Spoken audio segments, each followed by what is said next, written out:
तैयारी, क्योंकि जन जन के हैं राम और तैयार है अयोध्या धाम। दूरदर्शन और आकाशवाणी ने इस विशेष कवरेज के लिए, महामहोत्सव के लिए बड़ी तैयारी की है और इसके साथ ही दुनिया भर के मीडिया हाउसेस के साथ फीड साझा की जाएगी। प्रसार भारती के CEO गौरव द्विवेदी से खास बातचीत की हमारे संवाददाता अजय मिश्र ने।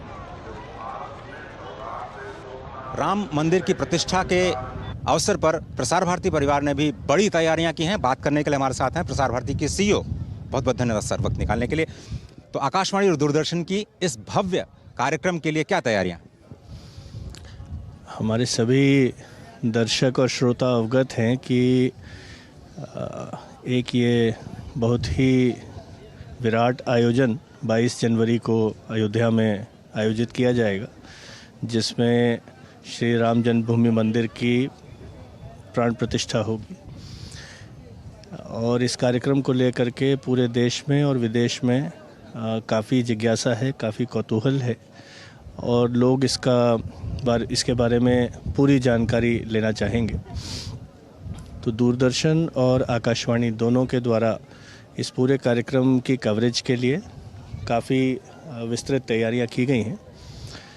जो मुख्य कार्यक्रम है 22 तारीख का, उस कार्यक्रम का लाइव प्रसारण दूरदर्शन पर किया जाएगा और दूरदर्शन फिर एक बार जैसा कि G20 में हुआ था वैसे ही पूरा 4K में एकदम उच्च कोटि का एक प्रसारण यहाँ से रहेगा और ये प्रसारण दूरदर्शन के द्वारा कवरेज किया जा कर के फिर सभी अन्य चैनल्स को, चाहे वो भारतीय हों या अन्य विदेशी चैनल्स हों, उनको भी हम फीड प्रोवाइड करेंगे। तो चूँकि ये केवल हमारे अपने उपयोग के लिए भी नहीं है, बल्कि सभी पूरे समस्त विश्व में जो प्रसारण होगा वो उस स्तर का हो जिससे कि लोगों को इस पूरे आयोजन की भव्यता के बारे में अनुमान मिल सके। इसके अलावा इसी कार्यक्रम की लाइव कमेंट्री हमारे आकाशवाणी के चैनल्स पर भी की जाएगी, ताकि जो लोग किसी कारणवश स्क्रीन पर नहीं हैं तो वो लोग कम से कम ऑडियो में इस कार्यक्रम के बारे में जानकारी लगातार प्राप्त कर सकेंगे। और साथ ही साथ हमारे डिजिटल माध्यमों पर भी इस कार्यक्रम को हम लोग प्रसारित भी करेंगे और ऑडियो भी इसका उपलब्ध रहेगा।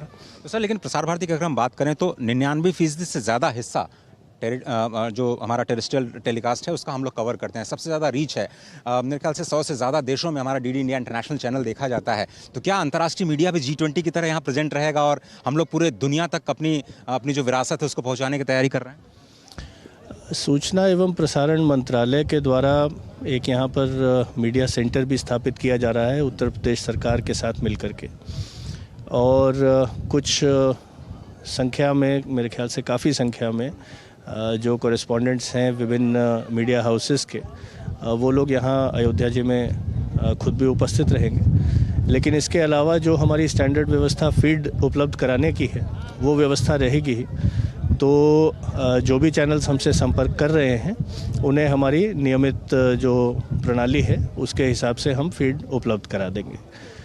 इस मुख्य कार्यक्रम के अलावा भी हमारे दूरदर्शन और आकाशवाणी के द्वारा यहाँ पर इसके बिल्डअप के जो कार्यक्रम हैं उनको भी कैप्चर किया जा रहा है।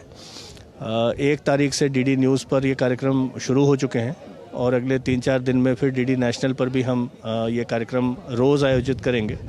रोज़ हमारा न्यूज़ पर 1 घंटे का और DD नेशनल पर 2 से 3 घंटे का कार्यक्रम रहेगा, जिसमें इस पूरे भव्य आयोजन के जो अलग अलग पहलू हैं, अयोध्या में जो विकास कार्य हुए हैं और इसके अलावा जो पुरानी जगहें थीं जिनका कि जीर्णोद्धार करके अब एक नया स्वरूप जिनको दिया गया है, उसके बारे में भी हम जानकारी उपलब्ध कराएंगे।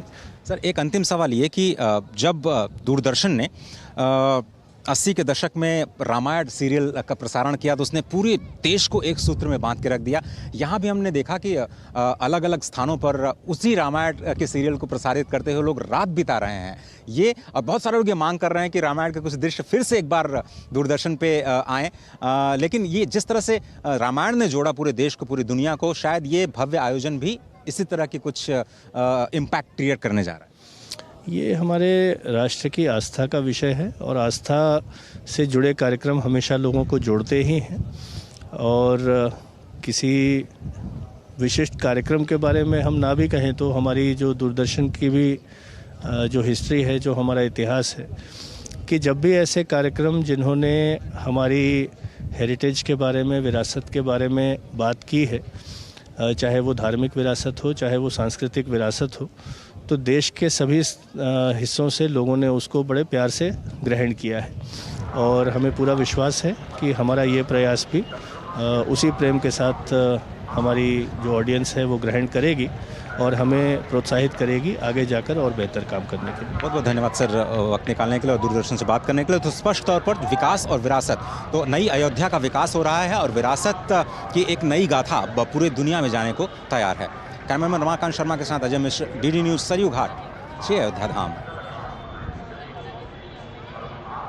तो एक बड़ी तैयारी है यहाँ की पारंपरिक विरासत को, संस्कृति को और किस तरह से अब जड़ों से जुड़ने के बाद विकास किया जा रहा है, विस्तार दिया जा रहा है, उसे दुनिया भर में जन जन तक पहुँचाने की। तो सभी स्तरों पर तमाम इंतज़ाम किए जा रहे हैं और इसी क्रम में अयोध्या नगर निगम ने भी किए हैं ख़ास इंतज़ाम रैन बसेरों के माध्यम से, जहाँ पर कोने कोने से आए हुए श्रद्धालु रुक सकते हैं और ये व्यवस्था है बिल्कुल निःशुल्क।